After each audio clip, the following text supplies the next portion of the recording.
Good morning, everybody. Welcome back from Someone Scott Selections here for Saturday, February 26th. Before we get into today's play of the day, quick recap of what happened yesterday. We ended up having a great day. Ended up winning the play of the day with the Spurs -2.5 at -118 on FanDuel. Wasn't easy. Game went to double overtime, but the Spurs eventually won by 4. DeJounte Murray, really good player, had a triple-double again last night as he carried us to a win. And on top of that, I was also in charge of the Bet the Farm play on the joint show. And I ended up giving out LeBron over 8.5 rebounds, and he got there in 3 quarters. So a nice day in the NBA. Look for another winning day here on Saturday. But for the play of the day, we're going to go back to UFC because there is a pretty entertaining UFC Fight Night card, the Makhachev green card. I have one actual fight on the prelim I'm going to talk about, and then one fight in the main event. But I was a little bit lazy when it came to UFC coverage for the last couple of weeks. And I owe it to all of you guys who are waiting for it, so here we go. Starting off with the prelim fight, there's going to be a decent amount of plays, by the way, in this video that are going to be taking some real shots at some huge plus prices. But starting off with the prelim fight I like, it's going to be in a matchup between Brahimaj and Gilmore, and I got 2 plays on this fight. I got Brahimaj submission in round 1 at plus 235 on FanDuel, and then I have Brahimaj submission in round 2 at plus 650 on Bet Online. If you want to be safe about it, you can take him to win by sub in any round at -105 on FanDuel. But after a double overtime win like that yesterday, I'm in the mood to take some shots for some huge plus prices. So starting off with the reasons why I do think this matchup should be one-way traffic in general in favor of Brahimaj. He has 9 career MMA wins. All of them are by submission. 8 of them are in round 1, and 1 of them are in round 2. So he has really been known to be a quick finisher when it comes to the ground game. And you're looking at Gilmore, his opponent in this fight, and you cannot think of a better opponent for Brahimaj to face. Gilmore has 4 career MMA losses. 3 of them are by submission. 2 of them happen in round 1, and 1 of them happen in round 2. So you look at the actual submission defense, Gilmore's is basically non-existent. On top of that, Gilmore was actually supposed to face off against somebody else. And the issue with that is the fact that the other person he was supposed to face is a stand-up guy. So now Brahimaj is filling in on short notice. So Gilmore now has to pivot to a game plan against a submission expert at the last minute. It's really a brutal switch for him, and I do think that Brahimaj will take full advantage of it.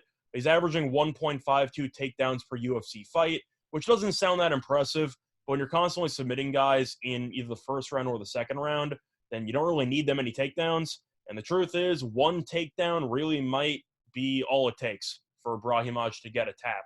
But Gilmore has a 55% takedown defense in his UFC career. You're looking at his whole MMA career. He really just has a hard time on the ground.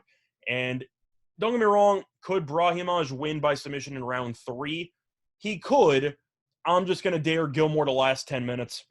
I think it's a better way to get some decent plus prices, taking him to win by submission in round 1 and in round 2. And now transitioning to the main event in the Makhachev and Green fight. Green, of course, taking this fight on short notice after Dariush broke his foot.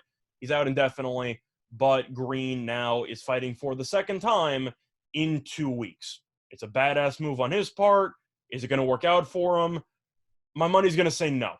A couple of plays here. I like Makhachev by submission at plus 100 on FoxBet. And now we're going to go through some sprinkles that I do think have a bunch of value. Makhachev by third round submission is plus 850 on Bet Online. Makhachev fourth round submission is 14-1 on DraftKings. And Makhachev fifth round submission is 22-1. On DraftKings, and we're going to take all 4 of them. Of course, we're going to bet less on the individual rounds, but I do think it's definitely a pretty solid play to take a gamble on because I really am trying to envision a situation where Makhachev just doesn't win by submission, and I really don't see it. You can make an argument maybe Green can last a full 25 minutes. The fact that he went to decision 2 weeks ago against Nazareth, he won pretty handily, but Nazareth did hit him with a couple of shots in the first round or so. The stamina, there's no way it's going to be there for Green. I don't know how he's supposed to handle Makhachev on his back for about 20 minutes in this fight. after just fighting 2 weeks ago. I respect Green for trying it and for being willing to fill in, while it seems like a lot of fighters have kind of ducked Makhachev recently. But it's really a brutal spot for Green. To go through the actual numbers here, Makhachev has 21 career MMA wins. 10 of them are by submission. Each of Makhachev's last 3 wins have been by submission. Green has 2 career losses by submission. He's only a blue belt in Brazilian Jiu-Jitsu, so I do have questions about the submission defense. And I know that he can make an argument. Green is still a decent wrestler. He has some decent takedown defense. We know Makhachev is from the Khabib school of submissions, and we know that those guys in Dagestan just wrestle differently. I'm not going to assume that Green can handle it because he is a wrestler. That doesn't really mean anything to me. Makhachev really just tore Thiago Moises to pieces, and Moises is a decorated black belt in Brazilian Jiu-Jitsu, won several international competitions, and Makhachev really just ragdolled him the entire night. I don't think Green's got much of a shot, but you want to look at the other factors here. I already mentioned the short notice here for Green, taking it on 10 days' notice after Dariush got injured, and Green fought 2 weeks ago. The fatigue, I do think, is going to play a serious factor, and even though Green, we know, is a very solid stand-up fighter, you might be worried about maybe Green pulling out a knockout win in miraculous fashion. A crazy fact here is that Green kind of reminds me of Nate Diaz because of his willingness to throw a huge amount of volume with his strikes, but not really much power. This sounds hard to believe, but it is true. Bobby Green, since December of 2013, has 1 knockout victory. 1. That's all he has.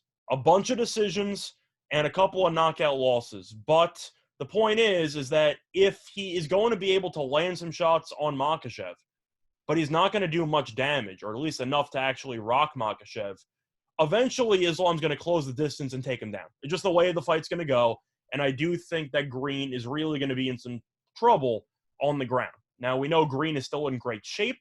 We know that he definitely has a wrestling background, so maybe he can stuff a takedown attempt or 2. It's not going to last long, but I do think Makhachev in 25 minutes, because it's a 5-round main event, should win by submission at the end, worst case scenario. But I do think Green is capable of getting through the first 10 minutes. And if you're going to give me plus 850 for round 3 submission, plus 1400 for round 4 submission, and plus 2200 for round 5 submission, I'm obviously going to take that. Bet responsibly, don't go nuts with it. But those plus prices are extremely attractive, and I'm going to take those as well. So the 6 plays in total that we have for the UFC Fight Night card, we're going to take Brahimaj by submission in round 1 at plus 235 on FanDuel. We're going to take Brahimaj by submission in round 2 at plus 650 on Bet Online. And for the main event, we're going to take Makhachev to win by submission at plus 100 on Fox Bet. Then we're going to have some sprinkles in on Makhachev round 3 submission at plus 850 on Bet Online, round 4 submission at plus 1400 on DraftKings, and round 5 submission at plus 2200 on DraftKings. Now, we could swing and a miss and miss out on everything, but based on the matchups and the plus prices, it's too attractive to pass up, and hopefully we have ourselves a very big night in the UFC. So the play that I once again, really, I just went through all of them, so just rewind it if you wanted me to repeat that. But thanks for watching, and I'll see you all tomorrow. Bye, everyone.